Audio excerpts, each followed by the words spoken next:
الحمد لله رب العالمين والصلاة والسلام على سيد الأنبياء والمرسلين وعلى آله وصحبه أجمعين أما بعد فأعوذ بالله من الشيطان الرجيم بسم الله الرحمن الرحيم ليس البر أن تولوا وجوهكم قبل المشرق والمغرب ولكن البر من آمن بالله واليوم الآخر والملائكة والكتاب والنبيين وآتى المال على حبه ذوي القربى واليتامى والمساكين وابن السبيل والسائلين وفي الرقاب وأقام الصلاة وآتى الزكاة والموفون بعهدهم إذا عاهدوا والصابرين في البأساء والضراء وحين البأس أولئك الذين صدقوا وأولئك هم المتقون صدق الله العظيم اللهم رب اشرح لي صدري ويسر لي امري واحلل عقدة من لساني يفقهوا قولي اللهم لا سهل الا ما جعلته سهلا اللهم يسر لنا هذا الامر اما بعد گزشتہ مجلس میں سورہ بقرہ کا نصف اول مکمل ہوا تھا. تفسیر کے ذیل میں بتایا گیا تھا کہ یہاں تک سورہ بقرہ کو اگر تقسیم کیا جائے دو حصوں میں تو پہلا حصہ اس گزشتہ آیت میں تمام ہوگا. ذَلِكَ بِأَنَّ اللَّهَ نَزَّلَ الْكِتَابَ بِالْحَقِّ وَإِنَّ الَّذِينَ اخْتَلَفُوا فِي الْكِتَابِ لَفِي شِقَاقٍ بَعِيدٍ. یہ پہلا نصف تھا جو سورہ بقرہ کا گزرا, جس کی تفسیر مکمل ہوئی. طائرانہ نظر ڈالے گئے تو اس پورے مضمون میں آپ غور فکر کرنے کے بعد یہ پائے گئے کہ یہاں پر اکثر جو خطاب کیا گیا وہ مخالفین کو خطاب کیا گیا, نہ ماننے والوں کو خطاب کیا گیا, اور بنی اسرائیل کی نعمتوں کو شمار کرایا گیا اور ان کو ایمان پر دعوت دی گئی, اس پر ابھارا گیا. گویا کہ قرآن کی حقانیت کو اور دین اسلام کی حقانیت کو ثابت کیا گیا اور اس کو دلائل سے اور مضبوط کیا گیا. اب نصف آخر شروع ہوتا ہے, یعنی یہ سورہ بقرہ کا نصف ثانی ہے. یہاں پر جو اکثر مخاطب کیا جائے گا وہ ایمان والوں کو کیا جائے گا. اور اسی طرح سورہ بقرہ کے اوائل میں اعتقاد کا بیان تھا, عقیدوں کو تفصیل سے بیان کیا گیا تھا. یہاں پر اجمالاً عقیدے کو بیان کر کر اعمال کی تفصیل پیش کی جائے گی. چنانچہ حج, عمرہ, اسی طرح نکاح, مہر اور ربا وغیرہ کے مسائل پر گزرتے ہوئے آخر میں اللہ کی مغفرت کی طرف ترغیب دے کر سورہ کا اختتام کیا جائے گا. اور بہت ہی حسن ترتیب کے ساتھ سورہ کو قائم کیا گیا ہے. اگر پوری سورت کو آپ طائرانہ نگاہ سے دیکھو گے تو یہاں سے جو ہے خطاب جو ہے وہ ایمان والوں کی طرف بڑھتا ہے. چنانچہ آیت کا شان نزول کچھ اس طرح ہے. جب قبلہ دوبارہ کعبۃ اللہ کی طرف مقرر کر دیا گیا تو ایک شور سا برپا ہو گیا اور اس طرح کے دعوے ہونے لگے. نصارہ کہنے لگے کہ ہمارا قبلہ جو ہے وہ برحق ہے اور اس طرف جو ہے عبادت کرنے والے یہی نجات پانے والے ہو گئے. یہود کہنے لگے کہ بیت المقدس کی طرف رخ کرنا جو ہے وہ نجات کا ذریعہ ہے. تو چنانچہ محض اپنے جہد کو کسی متعین جگہ پر طے کر کے عبادت کر لینا یہ آدمی کی نیکی کے لیے کافی نہیں ہے. یعنی جہد پرستی بولتے ہیں, جسے سمت پرستی بولتے ہیں. تو اصل نیکی یہ نہیں ہے. چنانچہ اسی سے اللہ تعالیٰ دھیان کو جو ہے کھینچ رہے کہ بس یہی جو ہے نجات کا ذریعہ نہیں بنے گا, بلکہ اصل نیکی جہاں پہ آپ کو دھیان دینے کی ضرورت ہے اور جہاں پر سبقت کرنے کی ضرورت ہے ایک دوسرے سے آگے بڑھ کر, وہ تو یہ ہے. چنانچہ اللہ تعالیٰ فرماتے ہیں لَيْسَ الْبِرَّ أَن تُوَلُّوا وُجُوهَكُمْ قِبَلَ الْمَشْرِقِ وَالْمَغْرِبِ. طاعت نہیں ہے, یہ نہیں ہے, نیکی یہ نہیں ہے کہ تم اپنا منہ مشرق یا مغرب کی طرف پھیر لیا کرو. بر اس کا معنی آتا ہے طاعت کے اور فرما برداری کے. نیز بہت وسیع معنی رکھتا ہے یہ لفظ اپنے اندر. تمام طرح کے نیک اعمال اس لفظ میں داخل ہے. بر تو بر یعنی نیکی یہ نہیں ہے کہ تم اپنا چہرہ قبلے کی یعنی مشرق کی طرف کر لو یا مغرب کی طرف. گزشتہ مجالس میں بیان کیا گیا تھا کہ نصارہ جو تھے وہ اپنا قبلہ مشرق کو قرار دیتے تھے کہ مشرق جہاں سے جو ہے سورج جو ہے طلوع ہوتا ہے وہ ہمارا قبلہ ہے. اور اسی طرح مغرب پرستی میں کچھ قوم جو ہے مبتلا تھے. تو یہ سمت پرستی کا کوئی وجود نہیں ہے. اصل تو طاعت بندگی ہے کہ آپ اللہ کے حکم کو مانو. اب اللہ کا حکم جس طرف رخ کرنے کا ہے آپ اس طرف رخ کر لو تو وہ کیا ہے؟ بندگی ہے. اور اس کے علاوہ جو اللہ کے احکامات ہیں اس کو مان لو تو یہ جو ہے نیکی ہے. چنانچہ اسی کی طرف اشارہ ہے. نیز اسلام میں جو قبلہ متعین کیا گیا ہے وہ کسی متعین سمت کو نہیں متعین کیا گیا ہے، وہ کعبۃ اللہ کو متعین کیا گیا ہے. اب اس کے محاذات میں یا اس کے مقابلے میں جس جگہ کعبۃ اللہ پڑے گا آدمی کو حکم ہے کہ اس طرف رخ کر کر کیا کرے؟ نماز پڑھے. چنانچہ ہندوستان والوں کے لیے کعبہ جو ہے کس جانب ہے؟ مغرب کی جانب ہے. اور مدینہ والوں کے لیے جنوب کی جانب ہے. تو کوئی سمت کو متعین نہیں کیا گیا بلکہ ایک جگہ کو متعین کیا. تو گویا کہ اللہ کا حکم ہے اس لیے ہم اس طرح کرتے ہیں، اور اللہ کی فرما برداری یہی اصل جو ہے نیکی ہے. چنانچہ اللہ تعالیٰ کے احکامات میں سے یہ بھی ہے وَلَكِنَّ الْبِرَّ، بلکہ طاعت نیکی تو یہ ہے من آمن باللہ، کہ کوئی شخص اللہ پر ایمان لائے. نیکی کی بنیادی اور اصل ترین جو چیز ہے وہ اللہ پر ایمان لانا ہے. من آمن باللہ، کہ اسی کے بعد تمام نیکیوں کا دروازہ کیا ہوگا؟ کھلے گا. چنانچہ خطبات میں ہم سنتے ہیں کہا جاتا ہے وحید اللہ، کہ اللہ کو ایک مانو، اللہ کو ایک جانو. فإن التوحید رأس الطاعات، چونکہ توحید یہ تمام بندگیوں کی کیا ہے؟ اصل ہے، جڑ ہے. تو اصل نیکی میں سب سے پہلے یہ ہے من آمن باللہ، کہ نیکی تو یہ ہے کہ آدمی کس پر ایمان لائے؟ اللہ پر ایمان لائے جس نے پوری کائنات کو کیا کیا؟ اس کے پیدا کرنے والے کو جو ہے اقرار کرے، اس کے وجود کو تسلیم کرے اور اس کو ایک مانے، ایک جانے. من آمن باللہ، اللہ کی تمام صفات اور اس کی قدرت کے ساتھ اس پر ایمان رکھے. والیوم الآخر، اسی طرح وہ ایمان رکھے قیامت کے دن پر. قیامت کا دن نیک اعمال پر ابھارنے کے لیے کتنا مؤثر ترین ہے، پہلے پارے کی تفسیر میں آ چکا. اگر قیامت کا تصور ہٹا دیا جائے تو نیک اعمال اور بد اعمال یہ سب ایک تماشا بن کر رہ جائے اور کوئی حقیقت نہ رہے اس کے پیچھے.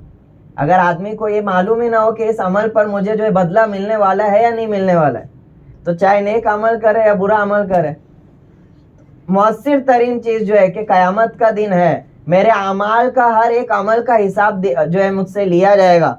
تو آدمی کو عمل کو سدھارنے میں جو ہے مؤثر ترین عقیدہ وہ قیامت کا دن ہے. جہاں یہودی اللہ تعالیٰ کو ایک ماننے پر اڑے تھے، وہاں پر قیامت کے تعلق سے ان لوگوں سے بڑی حد تجاوزی ہوئی. چنانچہ یہود میں دھیرے دھیرے یہ عقیدہ رائج ہونے لگا کہ جو کچھ اعمال کا بدلہ ہے وہ دنیا ہی میں کیا کر دیا جائے گا؟ دے دیا جائے گا. اور آخرت سے گویا ان کی نظریں دھیرے دھیرے ہٹتی چلی گئی اور توحید پر جو کچھ ان کا دعوت تھا اس پر قائم رہے. تو چنانچہ نیکی ہے کہ آپ یوم آخر یعنی قیامت کے دن کو آخرت کے دن پر بھی ایمان لاؤ. والملائکۃ، اسی طرح فرشتوں پر ایمان لاؤ. فرشتوں پر ایمان لانے کا مطلب یہ نہیں ہے کہ ان کو کیا کر دو؟ خدا تسلیم کر کے ان کی پرستش شروع کر دو جیسے مشرکین عرب کر رہے تھے. ام خلقنا الملائکۃ اناثا وہم شاہدون، کہ فرمایا کرتے تھے مشرکین کے فرشتے جو ہے وہ اللہ کی بیٹیاں ہے،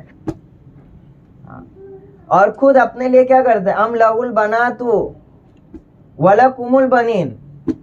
ان کا خود کا حال یہ تھا کہ ان کو بیٹی ہو جاتی تھی تو چہرے بگڑ جاتے، ظل وجہہ مسودہ، چہرے جو ہے وہ ہو جاتے تھے، کالے پڑ جاتے تھے. لیکن اللہ کے تئی یہ گمان کر رکھا تھا کہ اللہ کی سب بیٹیاں ہیں. کون؟ فرشتے ہیں، نعوذ باللہ. تو فرشتوں کو اللہ کی بیٹیاں جو ہے قرار دیتے تھے. تو فرشتوں پر ایمان لانے کا مطلب یہ ہے کہ فرشتوں کو اللہ کا بندہ اور فرما بردار تسلیم کیا جائے. ایک مخلوق ہے جو نور سے بنی ہوئی ہے جس میں نافرمانی کا کوئی شائبہ نہیں ہے، نافرمانی کی فطرت ان کے اندر نہیں ہے، کہ جو ہے ان کو اللہ کا بندہ ماننا اور اللہ کا فرستادہ ماننا کہ اللہ جس طرح حکم دیتے ہیں ان کو وہ اس طرح پیغامات کیا کرتے ہیں پیغمبروں کی طرف. فرشتوں پر ایمان لانا ضروری ہے, اس کے بغیر ایمان مکمل نہیں ہوگا. فرشتوں ہی کے واسطے سے پورا دین ہم کو کیا ہوا ہے حاصل ہوا ہے. دین کی جو کڑی ہے وہ فرشتے ہیں, تو ان پر ایمان لانا یہ بھی نیکی ہے. والکتاب ہی, اور اسی طرح کتابوں پر ایمان لانا. اللہ تعالیٰ نے جتنی کتابیں نازل کی وہ سب برحق ہے اور سب اللہ کی طرف سے من جانب اللہ ہے, کہ تمام کتابوں پر ایمان لانا جو نازل کردہ ہے.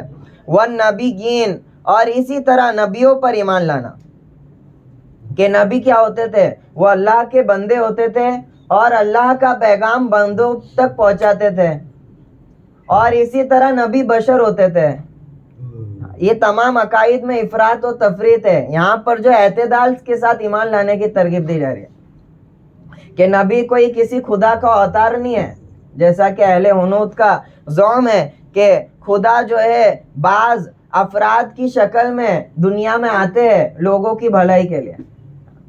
تو اس طرح کا کوئی تصور نہیں, بلکہ نبی یہ بشر ہوتے ہیں, یہ انسانوں ہی کی طرح کھاتے پیتے, جس طرح انسانوں کو ضروریات پیش آتی ہے نبیوں کو بھی پیش آتی ہے. البتہ ان کے اخلاقی اعتبار سے یہ ایک اعلیٰ منصب پر جو ہے فائز ہوتے ہیں, تمام طریقے سے رذائل اور برے اخلاق سے پاک صاف ہوتے ہیں.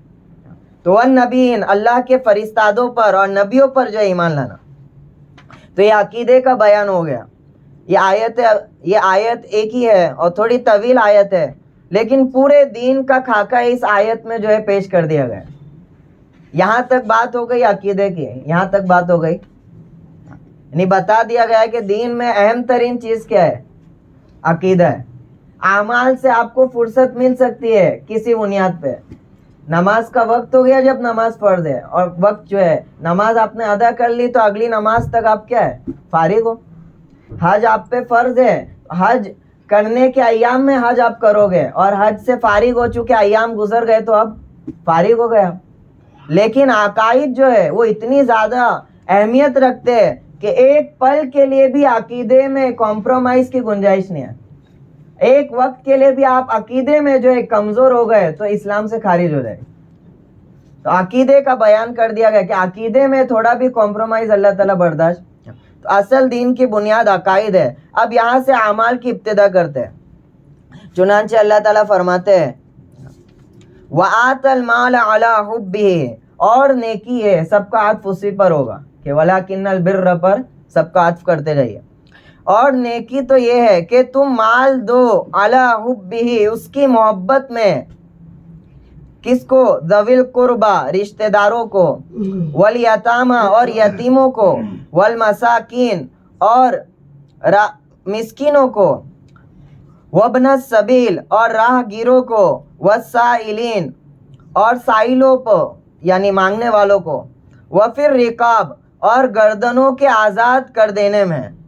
یہ تمام مصرف بیان کیا, یعنی مالی جو عبادت ہے اس کو یہاں پہ شمار کیا گیا, یا گویا یوں کہا جائے کہ جو معاملات ہے اس کو یہاں پہ ذکر کیا گیا کہ معاملات میں, یعنی وہاں پہ عقیدہ ہو گیا, ابھی یہاں پہ معاملات بیان کر رہے ہیں کہ مال دیا جائے, یہ نیکی ہے. کس کی محبت؟ اعلیٰ حبی, حبی ہی میں جو ضمیر ہے یہ یا تو اللہ کی طرف آپ اس کو لوٹاؤ, یعنی اللہ کی محبت میں مال دینا, یہ نیکی ہے. کہ جو لوگ مال دیتے وہ کس کی محبت میں دے, اور بعض کہتے ہیں یہ ضمیر کا مرجع آپ کر دو مال کی طرف, کہ مال کی محبت کے باوجود مال دیتے ہیں. ایسا نہیں مال سے محبت نہیں ہے, مال سے محبت ہے, لیکن پھر بھی نیکی حاصل کرنے کے لیے, اللہ کی رضا جوئی حاصل کرنے کے لیے, آخرت کے انعامات حاصل کرنے کے لیے اس کی محبت کے باوجود کیا دیتے ہیں؟ مال دیتے ہیں. مفتی شفیع صاحب نے ایک اور ایک احتمال ظاہر کیا ہے, فرماتے اعلیٰ حبی کی ضمیر آپ راجع کرو ایتا کی طرف, دینے کی طرف, یعنی دینے کی محبت کے ساتھ مال دیتے ہیں. یعنی جب مال دیتے تو دل کی رضا جوئی کے ساتھ دیتے, خوش دلی کے ساتھ دیتے, اور بوجھ سمجھ کر نہیں دیتے. ان کو معلوم ہوتا ہے کہ اس کا بدلہ مجھے ملنے والا ہے, یہ رائے گا نہیں جائے گا. وَآتَ الْمَالَ عَلَىٰ حُبِّهِ, سب سے پہلا مصرف بیان کر رہے کہ کہاں مال دیتے ہیں, ذوی القربا, رشتہ داروں کو. اللہ معاف کرے, آج ہمارے معاشرے میں جو مالدار طبقہ ہے اور جو صاحب حیثیت لوگ ہیں اکثر ان میں سے رشتہ داروں سے غافل ہے اور معمول بنا ہوا ہے غریبوں کو دینے کا. اور حال یہ کہ رشتہ داروں میں کئی ضرورت مند ہے ان کی باز پرسی کرنے کی توفیق. حالانکہ آیت میں سب سے پہلا مصرف کیا بیان کر رہے ہیں؟ ذوی القربہ، رشتہ داروں کو. سب سے پہلا آپ کا حق ہے کہ رشتہ داروں میں سے اگر کوئی مستحق ہے تو اس کی خبر آپ پر ہونا کیا ہے؟ ضروری ہے. کہ ذوی القربہ یہ یہاں پہ مال دیں، یعنی دنیاوی اعتبار سے بھی رشتہ داروں کا خیال پہلے رکھا جائے. اسی طرح دین کے اعتبار سے بھی آپ صلی اللہ علیہ وسلم کو سب سے پہلے جن لوگوں کو ڈرانے کا حکم دیا گیا ہے وہ کس کو کیا گیا؟ وَأَنذِرْ عَشِيرَتَكَ الْأَقْرَبِينَ، آپ کے قریبی خاندان والوں کو کیا کرو. تو ابتدا جو ہوگی وہ گھر سے ہوگی. اگر گھر میں کوئی ضرورت مند ہے تو اس کی ضرورت کو آپ کیا کریں؟ سب سے پہلے قرابت کا اس کا حق ہے آپ کے اوپر. تو آت المال علی حبہ ذوی القربہ، کہ رشتہ داروں کو مال دے.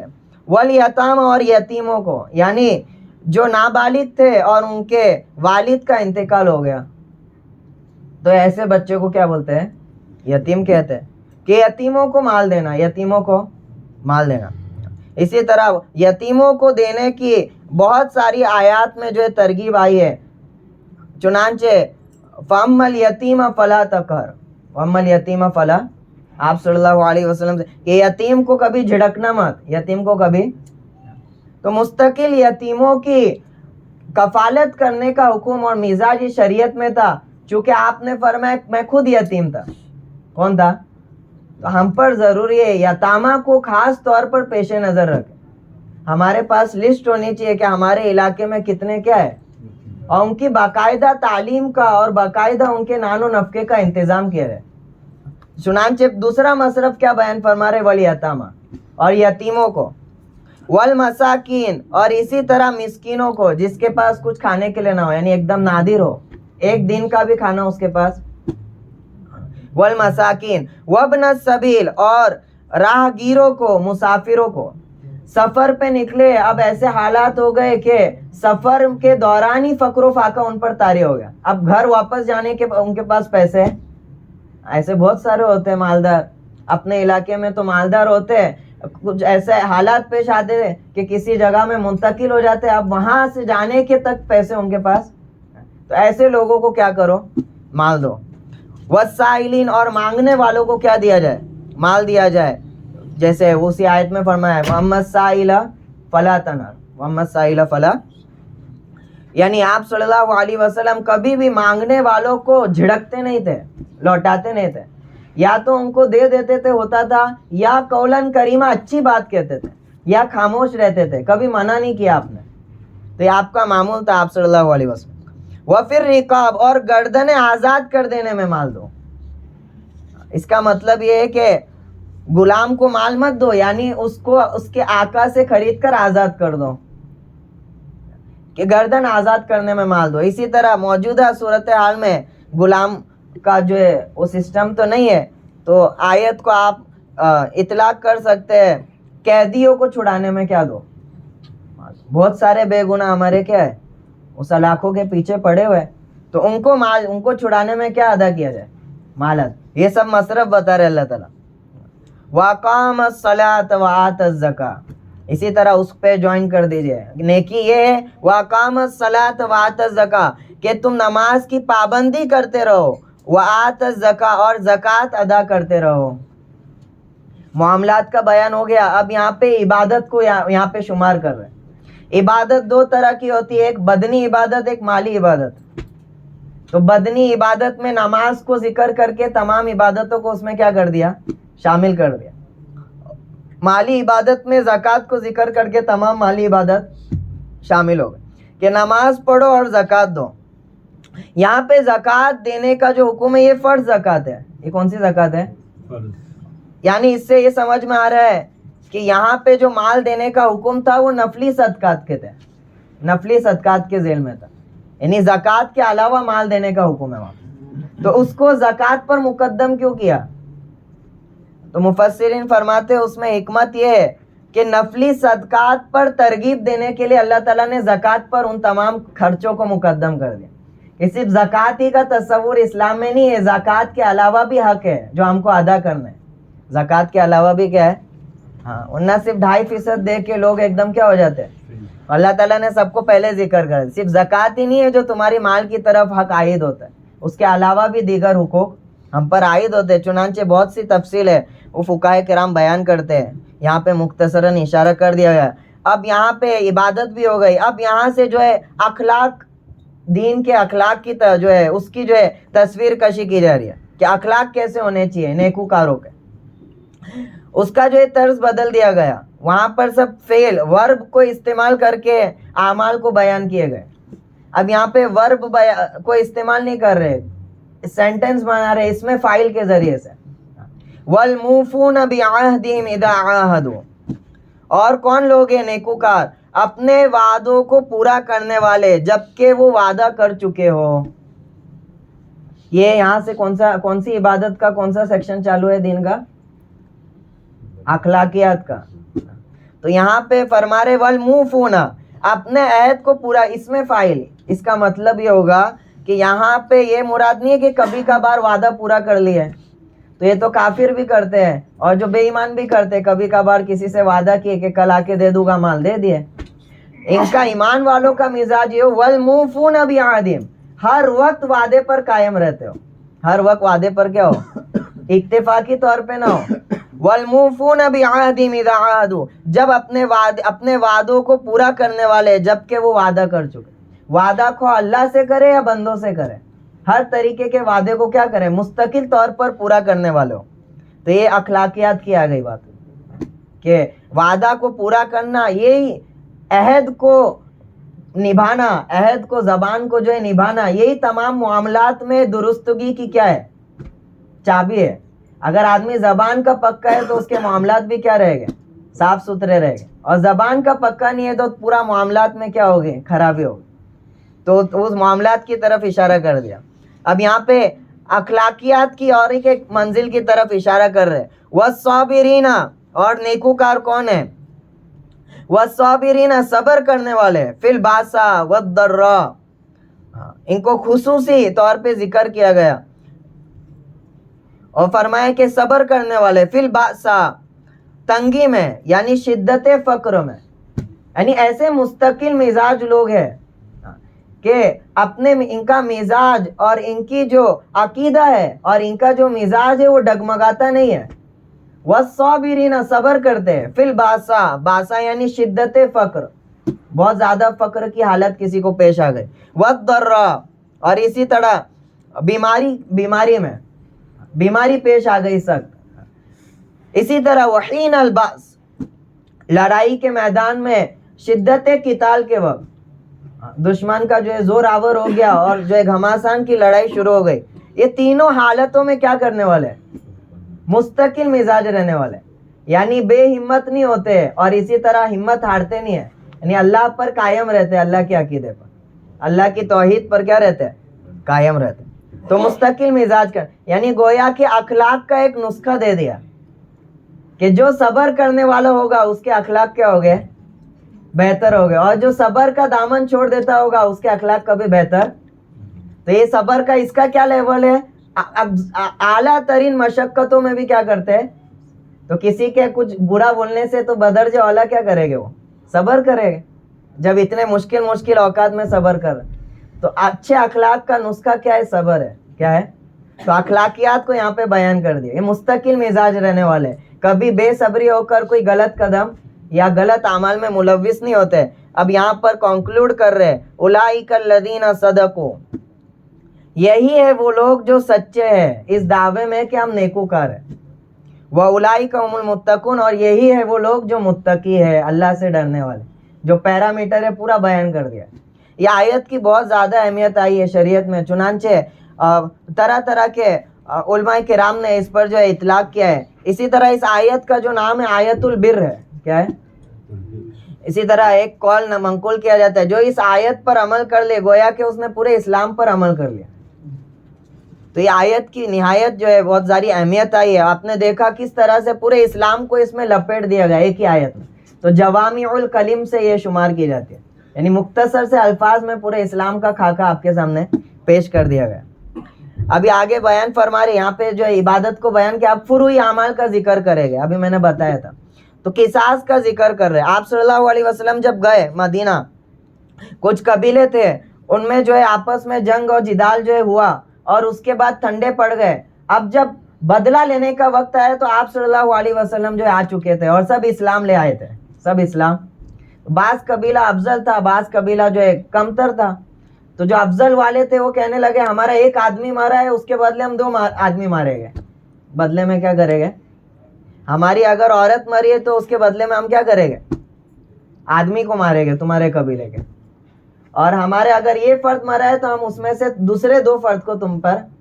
تو یہاں پر اس قصاص کو یہاں پہ بیان کیا گیا ہے کہ قصاص کس طرح لیا جائے گا, اور اس میں کیا اعتدال کو پیش نظر رکھا جائے گا. چنانچہ فرماتے یا ایھا الذین آمنو, اے ایمان والو تم پر مقتولوں کے باب میں کتب علیکم القصاص فی القتل, مقتولوں فی القتل یعنی جو قتل کیے گئے ان کے باب میں قصاص فرض کر دیا گیا ہے. کیا فرض کر دیا گیا ہے؟ قصاص.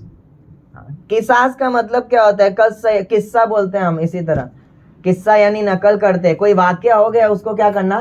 نقل کرنا. اسی طرح قاتل جو ہوتا ہے وہ کیا کرتا ہے؟ قتل کر دیتا ہے. اب اس کے نقل کرنے میں, اس کی پاداش میں اس کو بھی کیا کیا جاتا ہے؟ قتل کیا جاتا ہے. اس لیے اس کو قصاص کہتے ہیں. کیا کہتے ہیں؟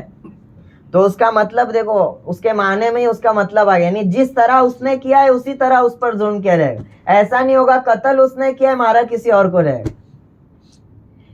قتل ایک نے کیا ہے مارا 2 کو جائے گا, ایسا نہیں ہوئے گا. قصاص مماثلت کی رہے گی. اسی طرح یہ حکم اس جگہ ہوگا جہاں پر اسلامی حکومت قائم ہے. یعنی آپ کو اختیار نہیں ہوگا کہ آپ کو کسی فرد کو مار دیا گیا تو آپ اس کی طرف سے کیا لے لو؟ قصاص. کیونکہ مسائل جو ہے باریک ہے, اس میں بہت سی تفصیلات ہے, تو حکومت کو اختیار ہوگا کہ وہ اس معاملے کو ادھر اٹھایا جائے گا اور پھر وہاں سے اس پہ جو عمل درآمد ہو. تو علیکم القصاص فی القتل, کہ مقتولین کے باب میں تم پر قصاص کیا کر دیا گیا؟ فرض کرا. اس کی دوسری آیتوں میں تفسیر آئے گی, یہ آگے آئے گی. فاعتدوا بمثل ما اعتدى علیکم, اتنا ہی کرنا جتنا تم پر ہوا ہے ظلم, اس سے زیادہ نہیں, اس سے کم کرو گے تو تم نے احسان کیا, لیکن اتنا ہی کرنا ہے. اگر اجازت ہے تو صرف مماثلت کی, اس سے زیادہ کی نہیں. تو چنانچہ اسی پس منظر میں یہ آیت نازل ہوئے. چنانچہ یہاں پہ تفصیل سے اللہ بتا رہے ہیں الحر بالحر, آزاد کے بدلے میں آزاد. آزاد مارا ہے تمہارا تو اگر وہ سامنے والا آزاد ہے تو اس کو قتل کر دو. والعبد بالعبد, اگر غلام نے غلام کو مارا ہے تو غلام کو کیا کر دو؟ قصاص کے طور پہ قتل کرو. والانثى بالانثى, اسی طرح عورت کے بدلے میں عورت. کسی عورت نے کسی عورت کا قتل کیا ہے تو اس عورت کو کیا کیا جائے گا؟ یہ یہاں پر وہ پس منظر میں نے جو بتایا اس کے حساب سے آیت کیا ہے آپ کو سمجھ میں آئے گی. ایسا نہیں ہے کہ صرف آزاد کو آزاد کے بدلے میں مارے گئے. اب کسی غلام نے, آزاد نے غلام کو مار دیا ہے تو آزاد کو مارا جائے گا. آزاد کو کیا کیا جائے گا؟ وہ میں نے پہلے بیان کر دیا, قصاص مماثلت ہوگی.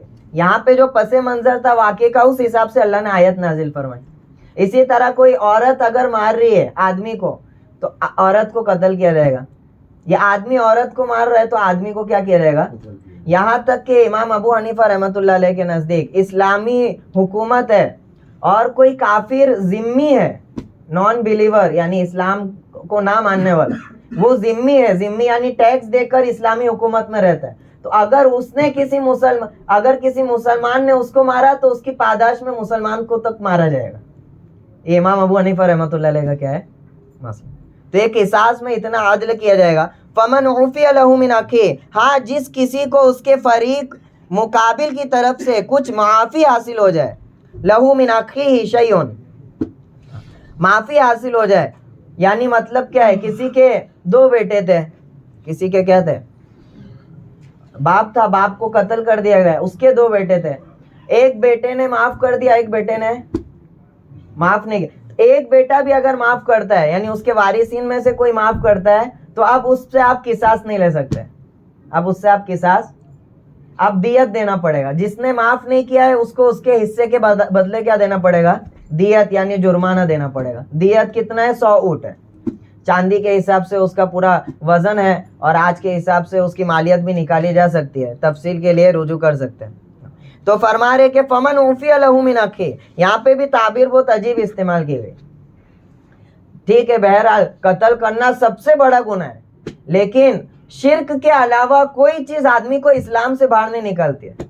جس طرح معتزلہ کا عقیدہ تھا آدمی کبیرہ گناہ کر کے کافر ہو جاتا ہے, کیا ہو جاتا ہے, یہ ان کا عقیدہ ہے, تو اس کی تردید کی جا رہی ہے. اللہ تعالیٰ کیا فرما رہے ہیں, جس کسی کو اس کے بھائی کی طرف سے جس نے معاف کر دیا, یعنی قاتل کو اللہ تعالیٰ اس کا بھائی فرما رہے ہیں, یعنی بھائی کس اعتبار سے کہ اسلام کے اعتبار سے وہ بھائی ہے. تو اگر بھائی کو معافی مل گئی تو کیا ہے پھر, فاتباع بالمعروف. تو اب مقتول کے جو وارث ہے اس کو چاہیے کہ فاتباع بالمعروف, اس کی پیروی کرے عرف کے مطابق, یعنی اس سے جو دیت کا مطالبہ کرے عرف کے مطابق, زیادہ اس کو تنگ نہ کرے, جو عرف کے حساب سے اس کا حق بنتا ہے اس کو مانگ لے. وَأَدَاءٌ إِلَيْهِ بِإِحْسَان, اور قاتل کو چاہیے کہ احسان کے ساتھ اس کو ادا کر دے, ٹالو مٹول نہ کرے. یہ بیان فرمائے ذَلِكَ تَخْفِيفٌ مِّن رَبِّكُمْ وَرَحْمَةٌ, یہ تمہارے پروردگار کی طرف سے تخفیف تھی, ہلکا کرنا تھا اور مہربانی ہے. کہ قصاص کوئی واجب نہیں کیا, ایک دوسرا بھی جو ہے طریق نکالا کہ اگر معاف کرنا چاہے وارثین تو معاف کر کے دیت پر کیا کر لے, معاملے کو ادا کر. یہودیوں میں کیا تھا, قصاص واجب تھا. یہودیوں میں کیا ہے, وہاں پہ دیت نہیں دے سکتے آپ, قتل ہی کرنا. اور نصارہ میں یہ تھا کہ دیت واجب تھی, آپ قتل نہیں کر سکتے. وہ اسلام چونکہ اعتدال والا مذہب تھا, دونوں کی گنجائش رکھی گئی اس میں. تو وَرَحْمَةٌ فَمَنِ اعْتَدَىٰ بَعْدَ ذَلِكَ فَلَهُ عَذَابٌ أَلِيمٌ, سو جو کوئی اس کے بعد بھی زیادتی کرے گا, یعنی بس اتنا اللہ نے فیصلہ سنا دیا, اب آپ نے دیت لے کر پھر قاتل کو مارنے کی سازشیں رچ لی, یا قاتل اب جو ہے دیت کا فیصلہ ہو گیا, اب دیت نہیں دے رہا ہے, تو فرمایا کہ اس کے بعد اگر کوئی اعتداء کرے گا, ظلم کرے گا, فَلَهُ عَذَابٌ أَلِيمٌ, تو اس کے لیے دردناک عذاب. دنیا میں اگر قتل کرے گا تو قصاص لیا جائے گا, اور آخرت میں اس کے لیے کیا ہے, عذاب دیا جائے گا. وَلَكُمْ فِي الْقِصَاصِ حَيَاةٌ يَا أُولِي الْأَلْبَابِ لَعَلَّكُمْ تَتَّقُونَ, قصاص کی حکمت کو اس آیت میں بیان کیا جا رہا ہے. اور تمہارے لیے اے اہل فہم, اے عقل رکھنے والے لوگ, قانون قصاص میں زندگی ہے. کیا ہے قانون قصاص میں, نہیں قصاص کا جو قانون ہے اس میں زندگی ہے. یا اولی الالباب, اے عقل رکھنے والے, لعلکم تتقون, تاکہ تم پرہیزگار بن جاؤ, تاکہ تم اس کو سورہ 6 پارے میں اس طرح بیان فرمایا گیا, ومن قتل نفسا فإنما قتل الناس جميعا, یہ جس نے ایک آدمی کو مارا گویا کہ اس نے پوری انسانیت کو کیا کر دیا. ومن احیاها فکأنما احیا الناس جميعا, جس نے کسی ایک کی جان بچائی اس نے گویا کہ پوری انسانیت کو کیا کر لیا. یعنی اسلامی نظام میں یہ ہے کہ اگر جان کو آپ ناحق قتل کرتے ہو, یہاں پہ قتل سے مراد قتل عمد ہے. کیا ہے قتل عمد کی تعریف یہ فقہا کے نزدیک کسی دھاردار چیز سے مارنے کے ارادے سے آپ کسی کو مارو تو قتل عمد میں آئے گا, اس میں قصاص ہوئے گا. تو اسی کا حکم چالو ہے. تو اس کا جو نظام ہے قصاص کا, یہ شریعت میں جو متعین کیا گیا ہے یہ عین انصاف ہے. یہ انسانوں کی فطرت کو سمجھنے کے بعد اس قانون کو پیش کیا گیا ہے کہ آپ جس طرح موجودہ زمانے میں پاداش میں قتل کرنے کو کیا سمجھا جاتا ہے, ظلم سمجھا جاتا ہے, اور جو ہے اس کو سزا دے دی جاتی ہے, تو گویا کہ انسانی جان کی اہمیت آپ نے ختم کر دی. انسانی جان کی اہمیت, اس کا نتیجہ یہ کہ کوئی بھی کسی کو قتل کر رہا ہے, اس کو معلوم ہے تھوڑے سالوں جیل میں رہنا ہے, باہر نکل کے پھر کیا ہے, گویا کہ قتل کرنے کی ٹریننگ ہو جاتی ہے, اس کی پریکٹس بڑھتے جا رہی ہے. اگلے بار پھر اتر کے باہر نکل کے واپس قتل کرنے کی کیا ہے, پریکٹس اور بڑھاتے جا رہے ہیں آپ. تو اس طرح کی فطرت کو سمجھنے والا مذہب اسلام ہے. اس کو معلوم ہے انسان کی فطرت کیا ہے. اگر آپ جان کے بدلے جان رکھو گے تو اس کے اندیشے سے کوئی قتل کرے گا, اس کو معلوم ہے کہ میری جان جو ہے مجھے دینی پڑے گی, تو قتل کرے گا. تو اللہ تعالیٰ فرما رہے بھئی یہ قصاص میں تمہارے لیے زندگی ہے, خاتمہ نہیں ہے. اس سے تو انسانی نفوس محفوظ ہو جائے گے. یا اولی الالباب, عقل رکھنے والے عقل رکھو, لعلکم تتقون, تاکہ تم پرہیزگار بن جاؤ, اللہ سے ڈرنے والے بن جاؤ. اور یہ جو دعویٰ کرنے والے انصاف کا, انہوں نے انصاف کے نام پہ دنیا کو کیا دیا آج ہم سب دیکھ رہے ہیں. یہ سارے نظام جو یہ مغربی ممالک نے نکالے, یہ اسلام کے نظام کے مقابلے میں نکالے. جب انہوں نے اسلام کے نظام کو دیکھا تو اس کو پرانا تصور کیا, یہ تو آؤٹ ڈیٹڈ ہے. بہترین اور سیکولر لاجیکل نظام یہ ہے, تو اپنی عقل لگانے کے چکر میں نئے نئے نظام کو پیش کرتے گئے اور انسانیت کو ذلیل ترین جو ہے مقامات میں پہنچاتے گئے، یہاں تک کہ آج کا منظر ہم دیکھ رہے ہیں۔ ان کے نظامات کو بنائے ہوئے گڑے ہوئے نظامات نے ہمیشہ انسانیت کو کیا دیا؟ تکلیف کے علاوہ کچھ نہیں دیا۔ تو اصل انصاف کا نظام وہ اسلام کا ہے۔ کتب علیکم آخری آیت ہے، اور اس کے بعد رمضان کا باب شروع ہوگا۔ رمضان کے باب سے ہم نے ابتدا کی تھی اور اسی پر ختم ہو جائے گا۔ کتب علیکم اذا حضر احدکم الموت ان ترک خیرا، 2 آیتیں منسوخ ہو چکی ہے، البتہ تلاوت میں ابھی بھی آتی ہے۔ تلاوت میں آیت 4 طرح کی ہوتی ہے۔ کتنی طرح کی ہوتی ہے؟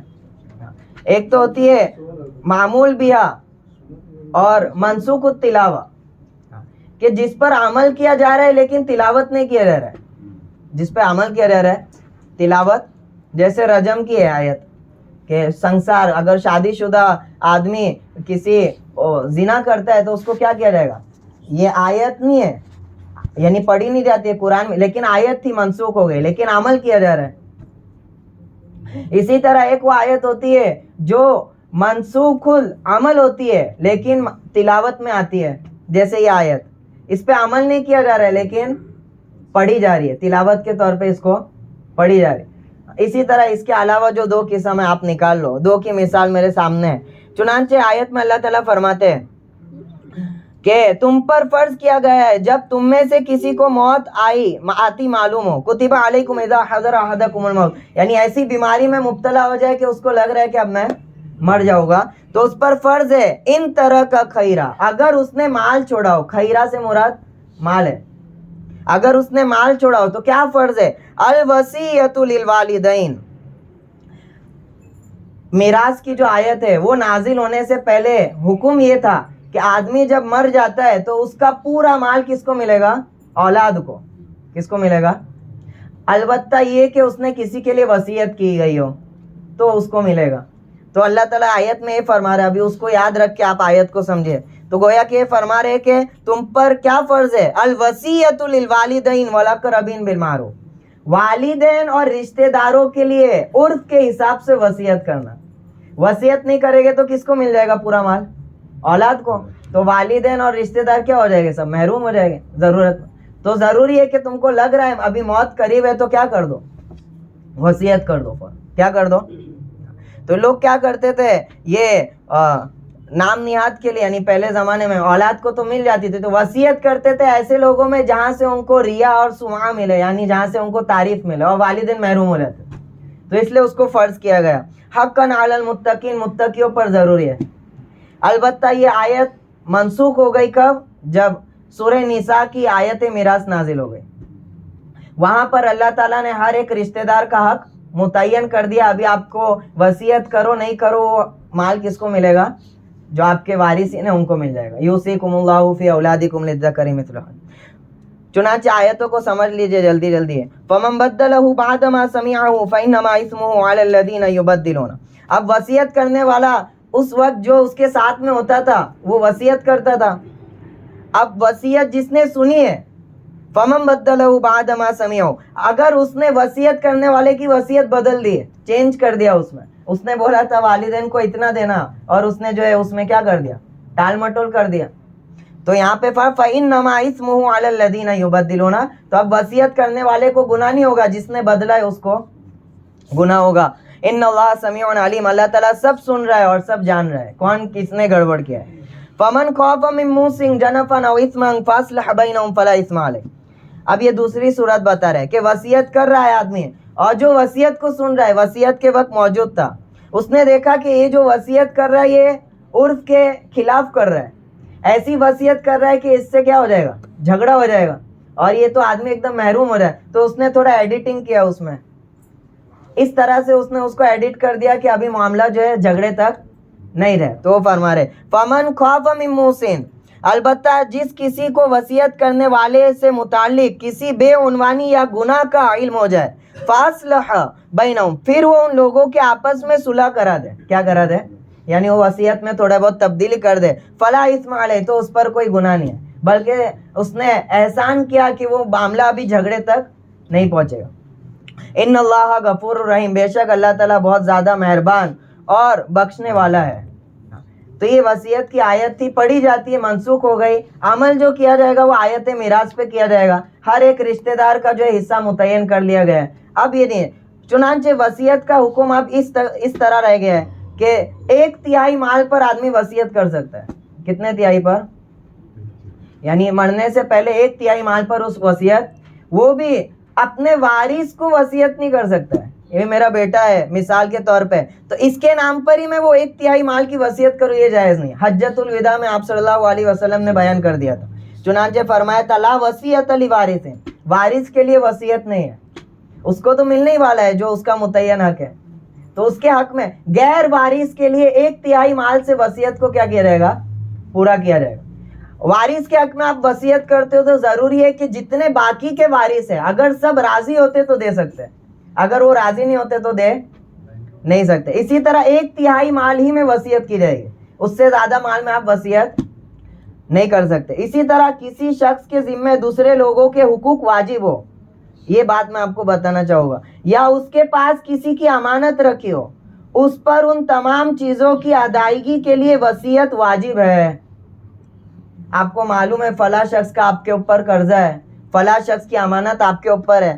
آپ صلی اللہ علیہ وسلم نے فرمایا کہ جس شخص کے ذمے کچھ لوگوں کے حقوق ہو اس پر 3 راتیں ایسی نہ گزرنی چاہیے کہ اس کی وصیت لکھی ہوئی اس کے پاس موجود نہ ہو. آپ کے پاس کسی کا حق موجود ہے، اس کو لکھ لو فوراً. کیا کرنا چاہیے؟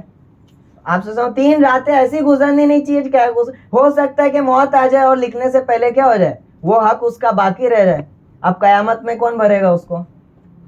تو یہ وصیت جو ہے اس کا جو ہے تعلق اس باب سے. الحمدللہ سورہ سیام یعنی آیت سیام میں ہم نے ابتدا کی تھی رمضان سے پہلے، اور اسی تک ہم آ کر تفسیر کا جو سلسلہ تھا رمضان میں مکمل ہوا. اللہ تعالیٰ جو کچھ ہم نے کہا ہے سنا ہے اس کو قبول فرمائے.